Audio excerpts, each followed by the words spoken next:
से भी जानते हैं, द्रव्य, पदार्थ, द्रव्य।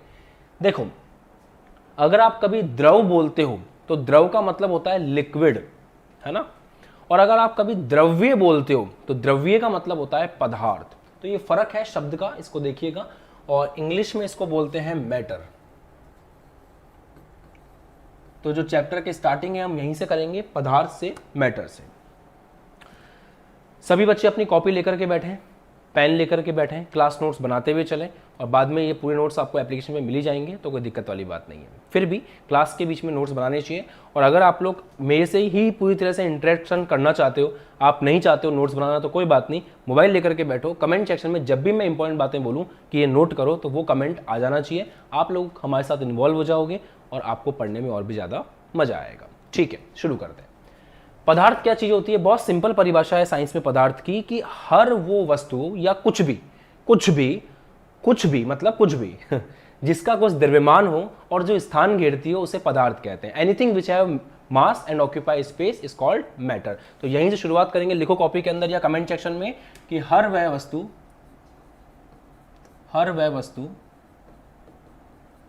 जिसका द्रव्यमान हो तथा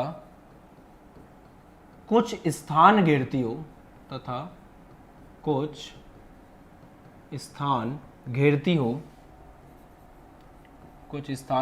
हो, पदार्थ कहलाती है।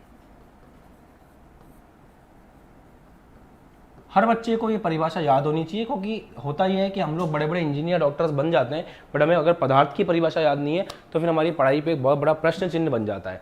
और इंग्लिश में इसको लिखें तो बहुत सिंपल है, anything which has mass and occupy space is called matter.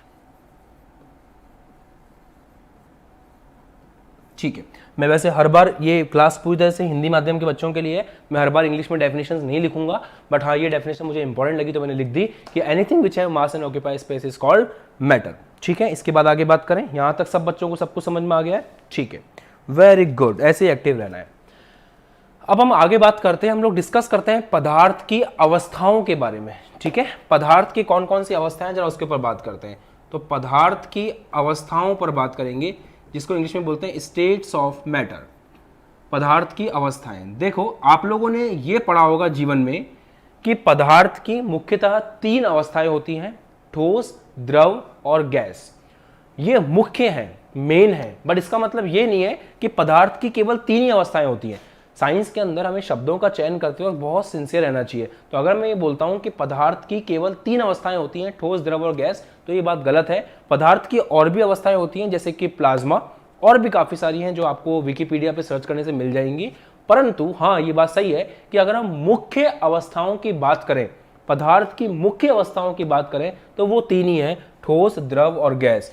तो पदार्थ की मुख्य अवस्थाओं में मैं बात कर रहा हूं, तो उसके अंदर देखें तो पहली चीज आप ठोस पे बात करते हैं। ठोस पदार्थ की अपने आप में एक मुख्य अवस्था है।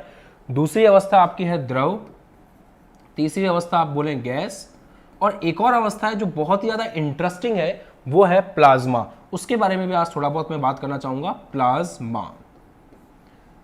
तो 4 अवस्थाएं हो गई जो आप मोनली पढ़ने की कोशिश करेंगे पूरी साइंस में, ठोस, द्रव, गैस और प्लाज्मा। ठीक है, इनके बारे में डिस्कशन स्टार्ट करते हैं, मोटा मोटी बात करेंगे पहले। ये चारों अवस्थाओं में जो फर्क है वो किस चीज का है वो समझिए। आपको ये तो बहुत अच्छे से पता है ना कि जब भी कोई पदार्थ बनता है तो वो कणों से मिलकर के बनता है। आप परमाणु बोल सकते हैं, अणु बोल सकते हैं, कणों से मिलकर के बनता है। अब जो पदार्थ के कण हैं, अर्थात जिनसे वो मिलकर के बना हुआ है, उन कणों के मध्य आपस में एक बल होता है जिसका नाम है अंतरा आणविक बल। अणुओं के बीच में अंदर लगने वाला एक बल होता है जिसका नाम है अंतरा आणविक बल। तो इस नाम को लिखता हूं पहले, इंपॉर्टेंट है, अंतरा आणविक बल।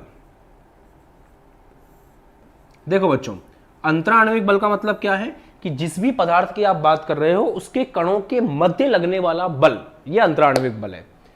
ठोस के अंदर यह देखा गया है कि जो अंतराण्विक बल है वो बहुत ही ज्यादा मजबूत होता है। कहने का मतलब यह है कि ठोस का एक अणु ठोस के दूसरे अणु के साथ में बहुत मजबूती से एक जबरदस्त बल के साथ में जुड़ा हुआ होता है। यही कारण है कि ठोस जो है उसके कण बिल्कुल पास पास होते हैं, उनके बीच में बहुत ही मिनिमम गैप होता है। तो अपन अगर डायग्राम बनाने की कोशिश करें तो ऐसे बना सकते हैं कि ठोस का एक कण ठोस के दूसरे कण के साथ में बिल्कुल चिपका हुआ होता है। और अगर कोई आपसे पूछे इसका कारण क्या है तो आप कहेंगे कि भाई साहब इनके जो अणु हैं उनके बीच में जो अंतराण्विक बल है वो अंतराण्विक बल उच्चतम है। उच्चतम का मतलब सबसे ज्यादा अंतराण्विक बल ठोस के अंदर देखा जाता है। ठीक है, यहां तक ये जो अंतराण्विक बल है, अगर आप द्रव में जाओगे तो ये अंतराण्विक बल धीरे धीरे आप देखोगे कि द्रव के अणु जो होते हैं वो दूर दूर होते हैं ठोस की तुलना में। क्यों दूर दूर है? क्योंकि ये जो अंतराण्विक बल है ये ठोस की तुलना में कम है। तो आप बोल सकते हैं कि अंतराण्विक बल ठोस की तुलना में कम है, इसलिए ठोस के अणु बिल्कुल पास पास हैं और जबकि आप द्रव में देखेंगे अणु थोड़े थोड़े दूर दूर होते हैं। गैस के अंदर अगर हम बात करें तो गैस के अंदर ये जो अंतराण्विक बल है ये बहुत ही ज्यादा कमजोर है, बिल्कुल कमजोर है। इसलिए अगर आप गैस के अणु बनाने की कोशिश करेंगे तो गैस का एक अणु यहां है तो दूसरा अणु यहां होगा, मतलब इनके बीच में बहुत ही ज्यादा दूरी होगी, क्योंकि इन दोनों के बीच में किसी प्रकार की कोई प्यार मोहब्बत नहीं है। इनके बीच में बल निम्नतम है, अंतराण्विक बल निम्नतम है, इसलिए गैस के अणु बिल्कुल दूर दूर होते हैं।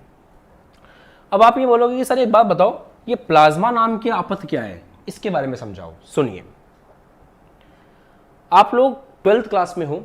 12th क्लास से पहले हमारे एजुकेशन सिस्टम में 11th, 10th, 9th और 8th भी पढ़ाई जाती है। वहां आपने कभी कभी ये जरूर पढ़ा होगा कि अगर अपन ठोस को गर्म करें तो वो द्रव के अंदर बदल जाता है। जैसे अगर आप बर्फ की बात करो तो आप बर्फ को अगर गर्म करोगे तो वो बन जाएगा पानी, सही है। अगर बर्फ का तापमान बढ़ाया जाए तो बन जाता है वोल्टता आपने लगा दी, वोल्टेज आपने लगा दिया, तापमान आपने दे दिया, तो उसके बाद कोई ऑप्शन नहीं बचता। इसके बाद ये होता है कि जो परमाणु है वो जितना दूर हो सकता था उतना तो हो गया। अब क्या होगा? अब उस परमाणु के अंदर जो इलेक्ट्रॉन है वो अपने नाभिक को छोड़ करके बाहर निकल जाएगा। और प्लाज्मा के अंदर यही होता है कि जब आप गैस के अणुओं को और ज्यादा गर्म करते हो, बहुत ज्यादा तापमान पे गर्म करते हो, तो फिर ये होता है कि गैस के अणुओं में से इलेक्ट्रॉन निकल निकल करके बाहर आ जाते हैं। और ऐसे केस के अंदर आपको जो माध्यम देखने को मिलता है वो माध्यम होता है प्लाज्मा। तो प्लाज्मा जो माध्यम है, समझ आ गया ना? वेरी गुड बेटा। प्लाज्मा जो माध्यम है बेटा, उसका मतलब क्या है? प्लाज्मा का मतलब है कि जब गैस के अणुओं को बहुत ज्यादा तापमान और वोल्टता हम लोग देते हैं तो बहुत ज्यादा तापमान और वोल्टता देने से गैस के अणुओं में से इलेक्ट्रॉन निकलना शुरू कर देते हैं और उससे जो माध्यम बन के तैयार होता है वो माध्यम है प्लाज्मा। अब प्लाज्मा की अपने आप में बहुत सारी खूबसूरत चीजें भी हैं, वो समझो आप। प्लाज्मा के पास होते हैं मुक्त इलेक्ट्रॉन, देख पा रहे हो? प्लाज्मा के पास में मुक्त इलेक्ट्रॉन है। इन मुक्त इलेक्ट्रॉनों के कारण प्लाज्मा के अंदर बहुत से विशेष गुण होते हैं। मैं समझाता हूं कौन कौन से। सबसे पहला विशेष गुण होता है प्लाज्मा के पास कि ये विद्युत धारा का चालक माध्यम होता है। क्योंकि विद्युत धारा को अगर आपको बोस आइंस्टीन पदार्थ भी एक अवस्था है, बिल्कुल सही बोला है राजा बाबू ने, क्या नाम है राजा बाबू, गजब। तो बात यह है कि जो इलेक्ट्रॉन है उस इलेक्ट्रॉन के कारण आपको एक चीज देखने को मिलती है, चालन। विद्युत धारा का चालन जो है प्लाज्मा माध्यम में बहुत खूबसूरती से होता है, बहुत अच्छे से होता है। एक बात तो ये। दूसरी बात, कभी भी आपको इलेक्ट्रॉन नजर आए ना, तो इलेक्ट्रॉन नजर आने का मतलब है अगर कोई मुक्त इलेक्ट्रॉन आपको नजर आए तो मुक्त इलेक्ट्रॉन के आने से उस वस्तु के अंदर दो गुण उत्पन्न हो जाते हैं अपने आप। किसी भी पदार्थ के पास, किसी भी माध्यम के पास या किसी भी स्थिति में अगर आपको मुक्त इलेक्ट्रॉन नजर आते हैं तो वहां पे दो गुण हैं जो उत्पन्न हो जाएंगे। पहला गुण कौन सा उत्पन्न होगा? पहला गुण उत्पन्न होगा चालन,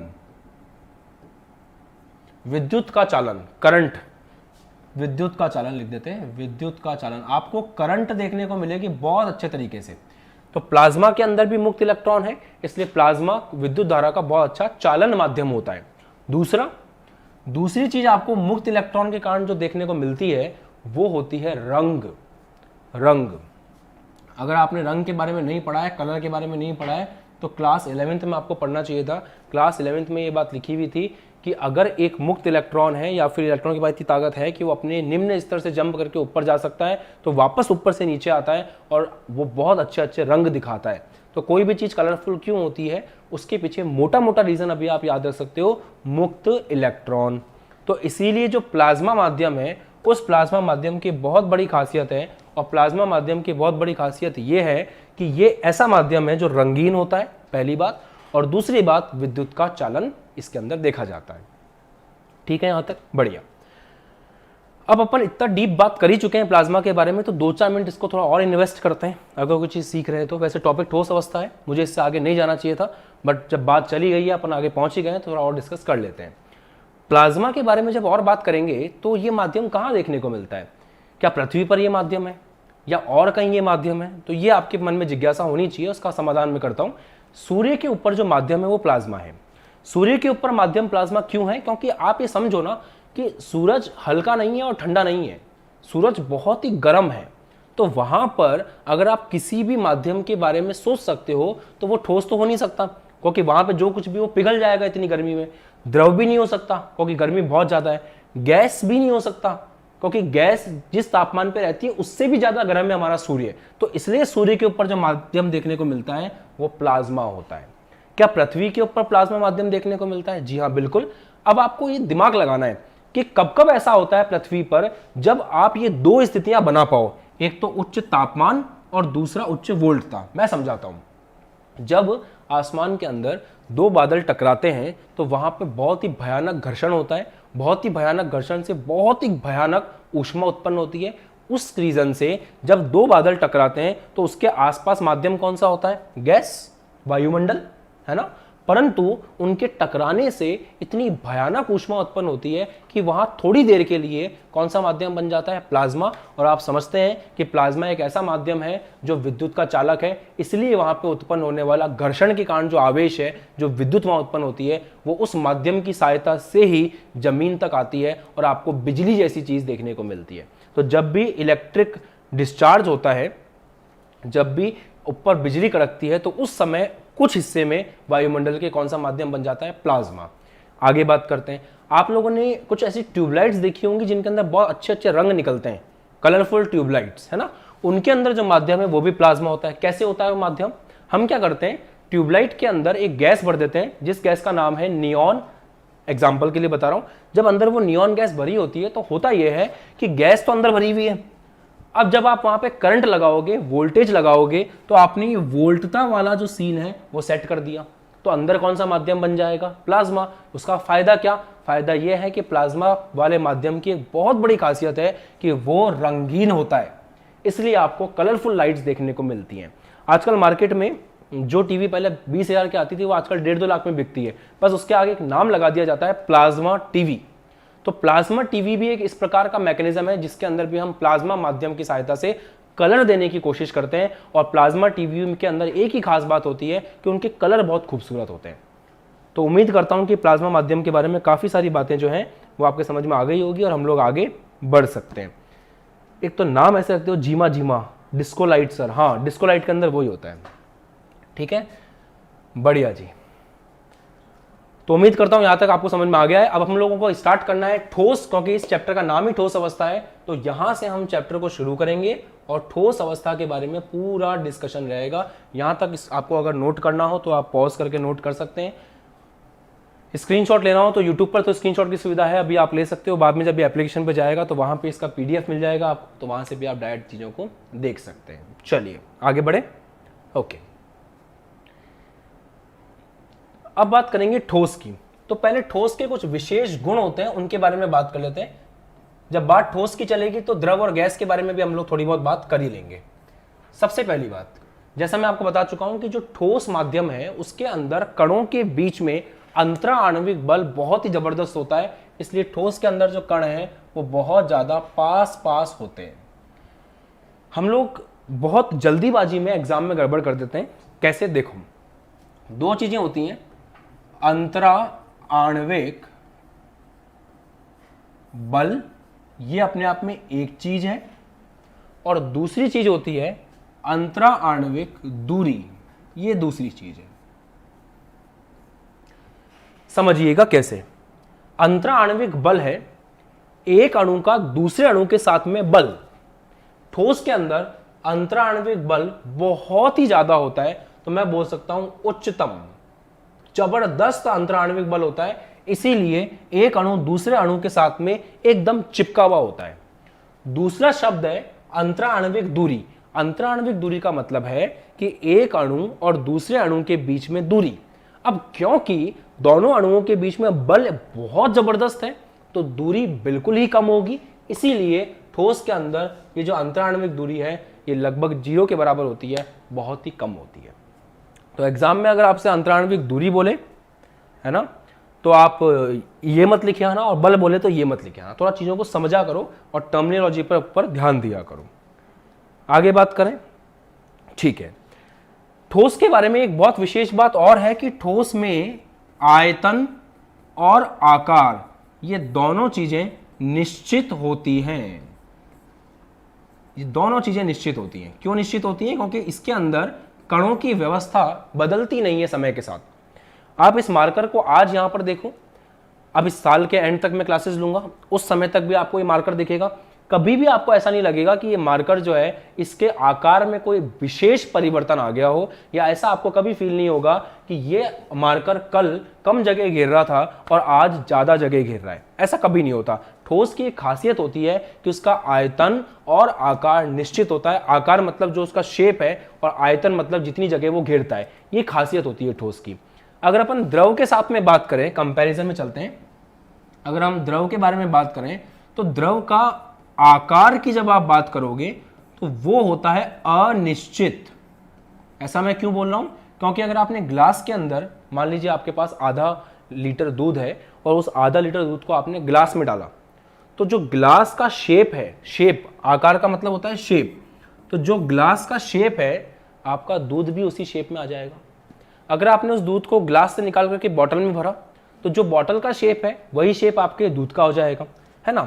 तो जिसमें मिला दो लगे उस जैसा वाली बात है, तो आप जहां डाल दोगे वही आकार उसका हो जाएगा, इसलिए आकार अनिश्चित है। परंतु द्रव का जो आयतन है वो निश्चित होता है। अब काफी बच्चे इस चीज क्रिस्टलीय ठोस, अब आप लोग हेडिंग लगा लें, कमेंट सेक्शन में एक्टिव हो जाएं, क्योंकि अब आपको काफी सारी चीजें मेरे बोलने पर लिखनी है। तो क्रिस्टलीय ठोस और अक्रिस्टलीय ठोस में अंतर करना शुरू करते हैं, बहुत इंपॉर्टेंट टॉपिक है। अब यहां डिफरेंस के फॉर्म में लिखता हूं, क्रिस्टलीय ठोस,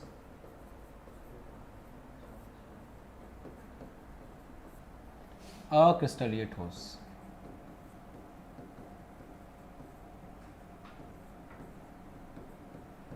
चलिए ध्यान दीजिएगा।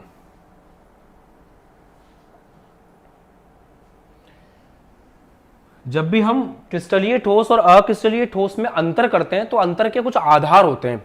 तो जो इनके अंतर के आधार हैं उनको हम लोग गुण बोलेंगे। तो कुछ गुणों के आधार पे अपन लोग इनके बीच में क्या करेंगे, अंतर करेंगे। शुरू करते हैं, इंटरेस्टिंग रहेगा बहुत ज्यादा, ध्यान दीजिएगा। सबसे पहला गुण हम लोग ले रहे हैं ज्योमेट्री, क्योंकि उसी के आधार पर इनका वर्गीकरण किया गया है। देखो, अगर कणों की एक निश्चित व्यवस्था है, अगर कण एक निश्चित ज्योमेट्री में आपस में जुड़े हुए हैं तो उसे कहा जाएगा क्रिस्टलीय ठोस। और अगर कण कोई निश्चित ज्योमेट्री में जुड़े हुए नहीं है तो उसे कहा जाएगा अक्रिस्टलीय ठोस। अर्थात इसको इंग्लिश में बोलते हैं क्रिस्टलाइन सॉलिड, क्रिस्टलाइन सॉलिड,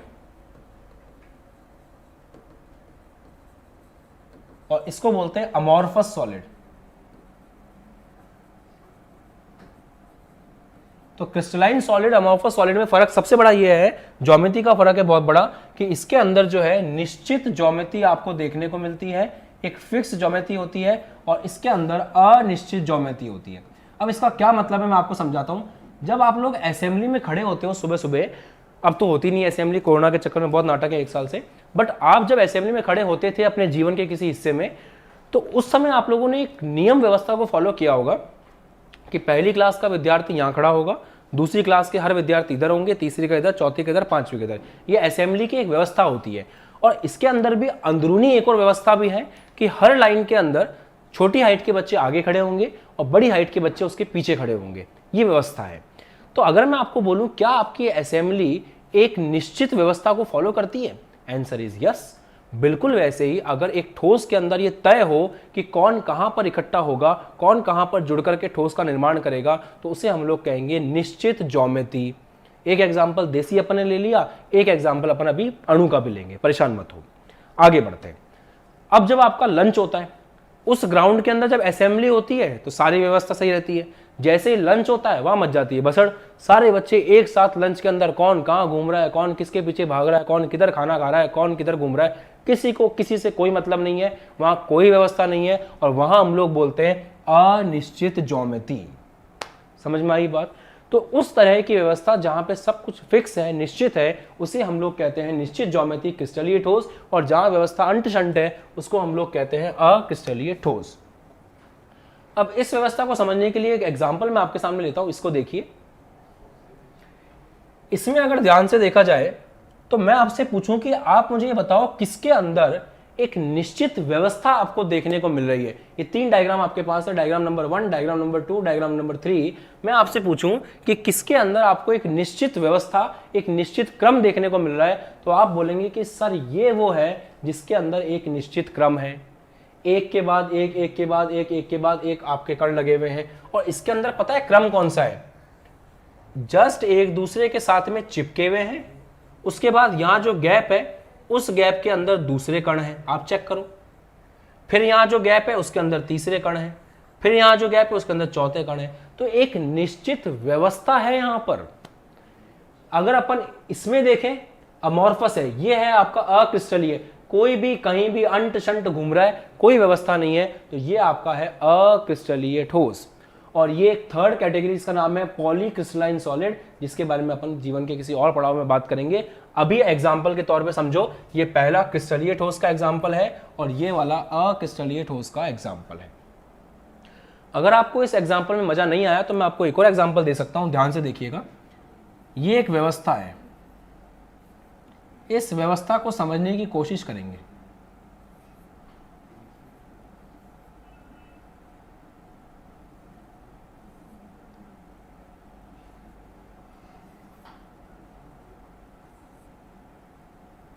आपको देखने में लग रहा होगा, सब कुछ साफ साफ दिख रहा है ना, ठीक है। आपको देखने में लग रहा होगा कि ये जो व्यवस्था है ये निश्चित नहीं है, ऐसा लगता है देखने में, परंतु ये अपने आप में एक निश्चित ज्यामिति है, एक निश्चित व्यवस्था है। कैसे है देखो ध्यान से। आप अगर दिमाग लगा के ऑब्जर्व करोगे तो हर डॉट के चारों तरफ गोला है और हर गोले के चारों तरफ डॉट है। चेक करो, आप किसी एक पे फोकस कर लो। ये आपका डॉट है, इस डॉट के चारों तरफ चेक करो, गोला गोला गोला गोला, तो हर डॉट के चारों तरफ गोला है, सही बात है। और अगर आप और तरह से चेक करना चाहो तो हर गोले के चारों तरफ डॉट है। तो ये एक इस प्रकार की व्यवस्था है कि हर डॉट के चारों तरफ गोला है और हर गोले के चारों तरफ डॉट है। और प्यारे बच्चों, ये जो व्यवस्था है ये होती है सोडियम क्लोराइड की व्यवस्था। नमक, घर में खाने का जो नमक है जिसको आप बहुत चाव से सुबह शाम खाते हो, उस नमक की संरचना कुछ इस प्रकार की होती है कि नमक की संरचना में अगर अंदर जाकर के देखें तो NaCl का एक इस प्रकार का स्ट्रक्चर हमको देखने को मिलता है कि हर Na के चारों तरफ Cl होता है, इस प्रकार की संरचना, Na+Cl-, Na+Cl-, उसके बाद Cl-, Na+, Cl-, Na+, Na+Cl-, Na+Cl-, Cl-, Na+, Cl-, Na+। ध्यान दे रहे हैं आप? इस व्यवस्था में अगर आप गौर फरमाएंगे तो हर Na के चारों तरफ आपको Cl मिलेगा, चेक कर लीजिए। और अगर और अच्छे से गौर फरमाओगे तो हर Cl के चारों तरफ आपको Na मिलेगा, ये चीज भी आप चेक कर सकते हो। देखो ध्यान से, आप एक Cl को पकड़ लो, उसके चारों तरफ आपको Na मिलेंगे। तो इस प्रकार की व्यवस्था समझ में आ गया। इस प्रकार की व्यवस्था को अपन लोग क्या बोलते हैं? क्रिस्टलीय संरचनाएं कहते हैं, क्रिस्टलीय ठोस कहते हैं। और यहीं पे अगर मैं देखूं, इधर ध्यान दो, अगर एक व्यवस्था बनानी हो अमॉर्फस अर्थात अक्रिस्टलीय, तो इसी में ये व्यवस्था ऐसी दिखाई देगी। कहीं भी डॉट बना दो, कहीं भी गोला बना दो, कहीं भी डॉट बना दो, कहीं भी गोला बना दो, किसी को कोई फर्क नहीं पड़ता। जहां मन करे वहां गोला बनाओ, जहां मन करे वहां डॉट बनाओ। कोई भी व्यवस्था नहीं है। ये मान लो लंच हो चुका है, सब अपने अपनी मर्जी से खाना पीना खाने बैठ चुके हैं, अब किसी को किसी से कोई भी मतलब नहीं है। बताइए जी, सबको यहाँ तक की बात समझ में आ गई? कोई दिक्कत नहीं है किसी को भी? ठीक है, फोटो वोटो खींचनी हो तो खींच लो, आगे बढ़ें फिर। तो ज्योमिति निश्चित और ज्योमिति अनिश्चित, ये वाली बात समझ में आ गई। अब इसके बाद आगे बात करते हैं दूसरा, निश्चित गलनांक। गलनांक के बारे में बात करते हैं। आपको एक एक एग्जांपल दें ताकि आपको टॉपिक पढ़ने में मजा आए। क्रिस्टलीय ठोस का एक एग्जांपल देता हूं, NaCl। तो जब भी इसके बारे में सोचो, नमक के बारे में सोचना। और अक्रिस्टलीय ठोस का एग्जांपल देता हूं, रबर, टायर के बारे में सोचना। जब भी आपके घर में जो टायर लगा है ना गाड़ी के अंदर, उसके बारे में सोचना, अक्रिस्टलीय ठोस वाली फीलिंग आएगी। और अगर नमक के बारे में सोचोगे तो क्रिस्टलीय ठोस वाली फीलिंग आएगी। शुरू करें? ठीक है। गलनांक, इन भाई साहब का मतलब क्रिस्टलीय ठोसों का एक निश्चित गलनांक होता है। गलनांक मैंने आपको समझाया, ठोस से द्रव में बदलने वाला तापमान। तो जितने भी क्रिस्टलीय ठोस हैं, उन सब क्रिस्टलीय ठोसों में देखा गया है कि उनका जो गलनांक है वो निश्चित होता है। मतलब एक फिक्स तापमान के ऊपर ये गलते हैं। इनकी बात करें, अरे कितने गंदे हैं ये एक निश्चित तापमान पे कभी भी नहीं पिघलते। ये तापमान की एक रेंज को फॉलो करते हैं। मैं आपको समझाता हूं। जैसे मान लो इसका तापमान है, इसका गलनांक है 50 डिग्री सेंटीग्रेड। तो 50 डिग्री सेंटीग्रेड आते ही ये भाई साहब ठोस से द्रव में बदलना शुरू कर देंगे। परंतु इनकी बात करें तो इनका कोई निश्चित तापमान नहीं है। इनका 50 डिग्री फिक्स नहीं बोल सकते आप। इनके लिए आप ऐसे बोल सकते हो 25 डिग्री से 50 डिग्री। मतलब यहां पे एक रेंज है। रेंज समझते हो? परास, परास बोले तो यहां से लेकर यहां तक। तो तापमान के एक परास के अंदर ये धीरे धीरे पिघलते हैं। मतलब आप ये बोल सकते हो कि यहाँ पे गलनांक निश्चित नहीं होता। जब भी आप टायर को जलाओगे तो टायर का एक हिस्सा धुआं धुआं हो रहा होगा, एक हिस्सा हल्का हल्का पिघल रहा होगा और एक हिस्सा सख्त की तरह पड़ा होगा। मतलब वहां पे एक रेंज है। जबकि आप नमक को गर्म करोगे तो एक निश्चित तापमान आएगा। उस निश्चित तापमान के बाद में पूरा का पूरा नमक जो है वो पिघलना शुरू कर देगा। निश्चित गलनांक। और इनकी कैटेगरी में बात करें तो इनका कोई निश्चित गलनांक नहीं होता। इनके लिए अपन को लिखना पड़ता है अनिश्चित। बताइए, यहां तक समझ में आ गया? सर रबर को समझाऊं? रबर को क्या समझाऊं बेटा? रबर के बारे में समझाने जैसी बात अभी कुछ है नहीं। रबर के बारे में आप बात करोगे जब हम लोग पढ़ेंगे हमारा केमिस्ट्री का बहुलक और जैव अणु, वहां उसके बारे में और बात होगी। ठीक है? ठीक बात है, ठीक बात है। बढ़े फिर आगे, खुश हो यहां तक? ठीक है, थर्ड पॉइंट पर डिस्कस करते हैं। अब हम बात करेंगे विदलन की। विदलन का मतलब होता है काटना। जैसे मान लो चाकू लेकर के आपने काटा, एक आपने क्रिस्टलीय ठोस को काट करके देखा और एक आपने अक्रिस्टलीय ठोस को काट करके देखा। डिफरेंस समझ में आएगा फिर आपको। जैसे अपन जब भी किसी धारदार औजार से क्रिस्टलीय ठोस को काटते हैं तो बिल्कुल पनीर की तरह कटता है। कभी पनीर को काटा है? जब पनीर को काटते हैं तो एकदम चिकनी सतह बनती है। तो बिल्कुल वैसे ही जब आप किसी धारदार हथियार से क्रिस्टलीय ठोस को काटोगे तो एकदम चिकनी और सपाट सतह जो है वो आपको देखने को मिलेगी। जबकि वहीं आप अगर अक्रिस्टलीय ठोस को काटोगे तो खुरदरी सतह बनेगी। जैसे रबर को काट के देखना, कभी एकदम खुरदरी सतह आपको प्राप्त होगी, चिकनी सतह आपको प्राप्त नहीं होगी। तो आप लिख सकते हो इसके अंदर कि किसी धारदार हथियार से काटने पर, धारदार औजार से काटने पर यहां पर आपको जो है चिकनी सतह मिलती है एकदम, और धारदार हथियार से काटने पर यहां पर आपको जो है खुरदरी सतह प्राप्त होगी। इसकी पूरी लैंग्वेज आपको नोट्स के अंदर मिल जाएगी। तो अगर आपने एप्लीकेशन में कोर्स ले रखा है तो वहाँ पे पूरा नोट्स आपको मिलेंगे। बाकी मैं बोल रहा हूँ, आप चाहो तो लिख सकते हो कि किसी धारदार औजार से काटने पर यहाँ पे आपको चिकनी सतह प्राप्त होती है और यहाँ पे आपको खुरदरी सतह प्राप्त होती है। अब अपन आगे बात करें। अब अगर आगे बात करें तो इनकी प्रकृति कैसी है उसके बारे में डिस्कशन करेंगे। तो अगला गुण अपन ले रहे हैं प्रकृति। तो इनको कहा जाता है वास्तविक ठोस। ये असली ठोस है, एकदम वास्तविक ठोस। और इनके लिए कहा जाता है कि ये ऐसे ही है कचरा, ये अच्छे ठोस नहीं है, इसलिए इनको कहा जाता है आभासी ठोस। ठोस जैसे दिखाई देते हैं पर उतने अच्छे ठोस नहीं है, इसलिए इनको कहा जाता है आभासी ठोस। तो एक होते हैं वास्तविक ठोस और एक होते हैं आभासी ठोस। ठीक है, अब अगला पॉइंट डिस्कस करते हैं, पांचवा पॉइंट, संपीड़ितता। मतलब दबाएंगे तो क्या होगा। देखो, क्या दबाने पर ये दब जाएंगे और क्या दबाने पर ये नहीं दबेंगे, उसके आधार पर ही संपीड़ितता डिसाइड होगी। कंप्रेसिबिलिटी बोलते हैं इसको इंग्लिश में। समझें बात को, क्या कहना चाहता हूं। जो सख्त है वही लंबे रेस का घोड़ा है, और जो सख्त है अपनी चीजों को लेकर के वही वास्तविक है। अगर आप एक सख्त इस विद्यार्थी हो तो आप लोग ये मान के चलोगे कि भाई मुझे अपनी पढ़ाई डेली करनी है। आप अगर एक सख्त विद्यार्थी हो तो आप ये चीज मान के चलोगे कि मुझे अपना होमवर्क डेली करना है। अगर आप एक सख्त विद्यार्थी हो तो आप ये मान के चलोगे मुझे कुछ भी हो जाए अपनी पढ़ाई पे फोकस रखना है। और अगर आप एक आभासी विद्यार्थी हो तो फिर आप फ्लेक्सिबल रहोगे। आज पढ़े नहीं पढ़े, सो गए कल पढ़ लेंगे, आज होमवर्क किया नहीं किया कल कर लेंगे, है ना। तो आप समझो, अगर ये क्रिस्टलीय ठोस वास्तविक ठोस है तो ये सख्त होगा। मतलब अगर इसको दबाने की कोशिश करोगे तो ये दबेगा नहीं, इसलिए इसके लिए हम लोग वर्ड काम में लेंगे कि ये असंपीडीय होता है। इसको आप दबा नहीं सकते। जबकि ये जो है ये कुछ हद तक दब सकता है, तो ये कुछ हद तक संपीडीय होता है। रबर को अगर अपन दबाना चाहें तो कुछ हद तक अपन दबा सकते हैं, उसमें कोई समस्या नहीं है, आप उसको कुछ हद तक दबा सकते हो।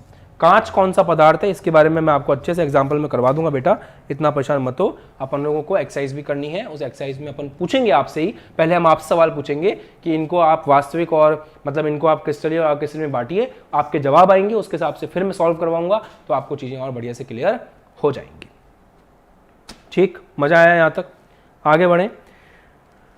अब अपन ये देखते हैं कि इनकी व्यवस्था किस प्रकार की होती है। व्यवस्था, देखो व्यवस्था का मतलब क्या है। व्यवस्था का मतलब है कि कणों की जो व्यवस्था है वो कितनी लंबी जाती है। अब आप एक सोचो, जब घर बनाते हैं तो अगर अपन ऐसे काम करें कि एक ईंट अपन यूं रख दें, एक ईंट अपन यूं रख दें, फिर एक यूं रखें, फिर एक यूं रखें, मतलब अगर ईंटों को एक निश्चित क्रम में कारीगर नहीं लगाए तो वो दीवार थोड़ी दूर तक जाएगी, फिर गिर जाएगी। कारीगर का काम ये होता है कि ईंट इंच बाय इंच, सूत बाय सूत, सूत का मतलब होता है एक रस्सी लेके आते हैं कारीगर, और उस रस्सी का भी नाप होता है। मतलब जब कारीगर घर बनाता है तो कारीगर का यही काम होता है कि जहां भी कोने आ रहे हैं वहां पे एक रस्सी से भी वो नापते हैं। एक लट्टू और एक रस्सी होती है उनके पास, कभी ऑब्जर्व करना, वो उससे मापते हैं कि एक रस्सी के बराबर भी फर्क नहीं आना चाहिए, उसको बोलते हैं सूत। तो एक सूत का भी फर्क नहीं आना चाहिए, ये चीज वो लेकर के चलते हैं, एक सूत का भी फर्क नहीं आना चाहिए, ये उनकी खासियत होती है ना। तो बात यही है। अब आप सोचो, अगर आप एक निश्चित क्रम में चीजों को लगाते हुए चल रहे हो तो वो व्यवस्था लंबी जाएगी, और अगर कोई निश्चित क्रम नहीं, अंट शंट काम कर रहे हो तो वो व्यवस्था लंबी नहीं जाएगी। तो आप खुद सोचें, यहां पर एक निश्चित क्रम है तो ये व्यवस्था लंबी चलती है, इसलिए इसको अपन कहते हैं दीर्घ परासी व्यवस्था। दीर्घ परासी मतलब बहुत लंबी रेंज होती है इसकी, दीर्घ परासी व्यवस्था। और किसकी व्यवस्था की बात हो रही है, कणों की। तो यहां पे आपको कणों की दीर्घ परासी व्यवस्था देखने को मिलती है। जबकि आप इधर देखोगे तो अक्रिस्टलीय ठोस के अंदर आपको कणों की दीर्घ परासी व्यवस्था देखने को नहीं मिलेगी, क्योंकि यहां पे क्या होता है, यहां पे आप कैसे भी कोई भी कण कहीं भी लगा हुआ है, तो ऐसे केस में व्यवस्था थोड़े समय बाद में बिखर जाती है। तो यहां अपन देखते हैं कि लघु परासी व्यवस्था होती है, कणों की लघु परासी व्यवस्था आपको देखने को मिलती है।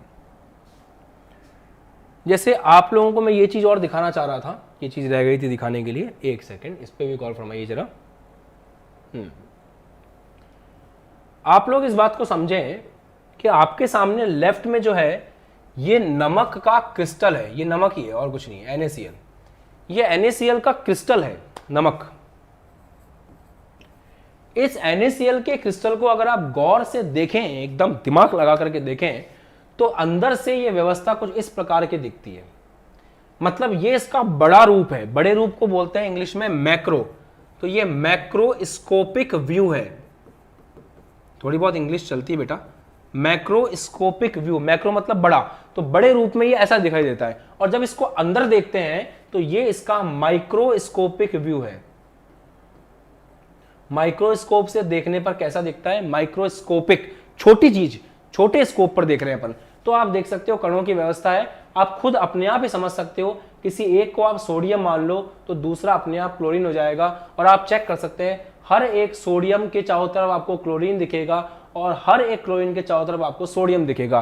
तो ये जो व्यवस्था है, ये व्यवस्था बहुत लंबी चलती है, और जब भी चारों कोनों में, इधर से भी, इधर से भी, इधर से भी और इधर से भी, जब भी व्यवस्था आगे बढ़ेगी तो यहाँ पे एक नियम की पालना होगी, और वो नियम यही है कि हर सोडियम के चारों तरफ क्लोरीन होना चाहिए और हर क्लोरीन के चारों तरफ सोडियम होना चाहिए। और उसके बाद इस तरह की व्यवस्था, बड़ी व्यवस्था आपको देखने को मिलेगी। इसीलिए कहते हैं कि क्रिस्टलीय ठोस की जो व्यवस्था होती है वो दीर्घ परासी व्यवस्था होती है।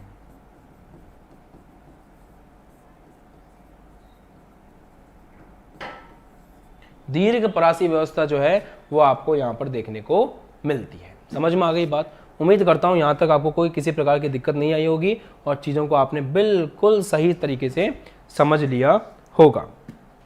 ठीक है, तो यहां तक हम लोगों ने डिस्कस किया। अब इसके आगे भी मुझे बातें तो बहुत सारी डिस्कस करनी थी। मुझे आपसे ये डिस्कस करना था कि जब अपन इनको पिघालते हैं, मतलब इसका और इसका, दो टॉपिक रह गए हैं बहुत बड़े बड़े, और समय है नहीं, क्लास एंड करने का टाइम हो गया है, तो मैं वो दो टॉपिक आपको अगली कक्षा में समझाऊंगा जो बहुत ही ज्यादा इंपॉर्टेंट टॉपिक है, जिसमें अपन को अभी अंतर करना है, इनके अंदर अंतर करना है अपन को और डिफरेंस करना है। और उसके लिए जो गुण है, वो दो गुण हैं जो मैं नेक्स्ट क्लास में कवर करूंगा, वो सुन लीजिए आप, 7वां और 8वां। 7वें गुण में हम लोग बात करेंगे शीतलन वक्र के बारे में, कि जब इनको ठंडा करते हैं तो किस प्रकार का वक्र बनता है। और अगला पॉइंट डिस्कस करेंगे दैशिकता के बारे में, और दैशिकता में आप देखोगे समदैशिक और विषम दैशिक।